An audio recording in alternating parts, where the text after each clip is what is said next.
الحمدللہ وحدہ لا شریک لہ والصلاة والسلام علی من لا نبی بعدہ۔ حضرت حسین رضی اللہ تعالیٰ عنہ سیدنا و امامنا و قدوتنا۔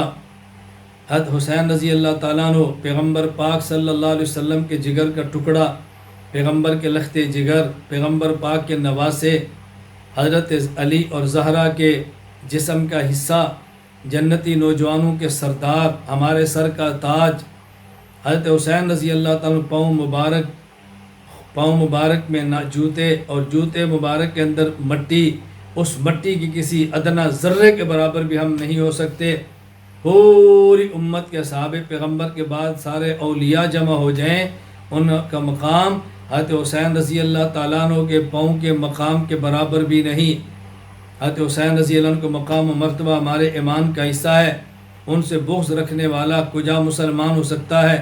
ان سے محبت ایمان کی علامت ہے۔ حضرت حسین رضی اللہ تعالیٰ عنہ کے بارے میں رسول اللہ صلی اللہ علیہ وسلم کا ارشاد موجود ہے المستدرک علی الصحیحین میں، فرمایا الحسن والحسین، حسن اور حسین ابنایا میرے بیٹے ہیں، من احبہما احبنی، جو ان سے محبت کرے گویا مجھ سے پیار کیا، ومن احبنی احبہ اللہ، اور جو مجھ سے محبت کرے اللہ اس سے محبت کرتا ہے، ومن احبہ اللہ دخل الجنہ، اور جس سے اللہ محبت کرے وہ جنت میں ضرور جائے گا۔ اللہ اکبر۔ حضرت حسین رضی اللہ عنہ کے بارے میں جامع ترمذی میں رسول اللہ صلی اللہ علیہ وسلم کے ارشاد موجود ہے الحسن والحسین سیدا شباب اہل الجنہ، جو لوگ جوان تھے، جوانی میں گناہوں سے بچے، ایمان پہ ڈٹے رہے اور جنت میں جائیں گے تو ان کے سردار حسن اور حسین ہوں گے، نوجوان جنتیوں کے سردار۔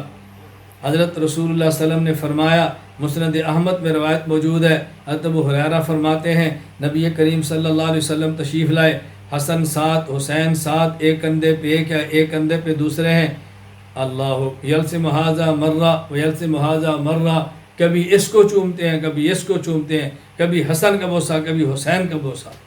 اور رسول اکرم صلی اللہ علیہ وسلم فرمایا کرتے کہ حسن اور حسین اللہ اکبر یہ تو جنت کے پھول ہیں، حضرت حسین نوجوانوں کے سردار ہیں، حضرت حسین تو میرے بیٹے ہیں، اس لیے ذہن نشین فرما لیے حضرت حسین ہمارے ایمان کا حصہ ہیں، ان سے محبت ایمان ہے، ان سے بغض کفر ہے۔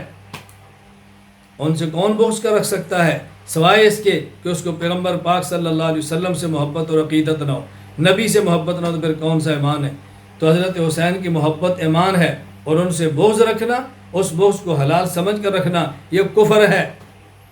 حضرت ابو ہریرہ رضی اللہ تعالیٰ عنہ ایک مرتبہ حضرت حسین رضی اللہ عنہ کے ساتھ تھے، وہ جنازے پر گئے، واپس تشریف لائے، تھکے ہوئے آرام کرنے لگے۔ حضرت ابو ہریرہ رضی اللہ تعالیٰ عنہ نے آپ کے قدموں کا غبار تھا اس کو صاف کرنا شروع کیا۔ حسین نے دیکھا اتنے بڑے صحابی، اللہ اکبر، اور میرے پاؤں کی صفائی کر رہے ہیں، کہا تھا آپ یہ کیا فرما رہے ہیں، چھوڑیے۔ حضرت ابو ہریرہ عرض کرنے لگے حسین تمہارا جو مقام ہے اگر دوسروں کو معلوم ہو جائے تمہیں ہر وقت اپنے کندھے اور گردنوں پہ رکھیں۔ حضرت حسین رضی اللہ تعالیٰ کا بہت بڑا مقام تھا، بہت بڑا مرتبہ تھا، اللہ ہمیں ان کی قدر کی توفیق عطا فرمائے، محبت کی توفیق عطا فرمائے، ان کے مناقب کو عام کرنے کی توفیق عطا فرمائے۔ ان کی محبت ایمان ہے، ان کی محبت ایمان ہے۔ اے اللہ تو گواہ رہنا ہم حسن سے بھی پیار کرتے ہیں، حسین سے بھی محبت کرتے ہیں، رسول اللہ کی ساری آل سے محبت کرتے ہیں۔ اللہ ہم ان کے محبین، اے اللہ ہم ان کے مطیعین، اے اللہ ہمیں ان کے غلاموں میں شمار فرما۔ وآخر دعوانا الحمد للہ رب العالمین۔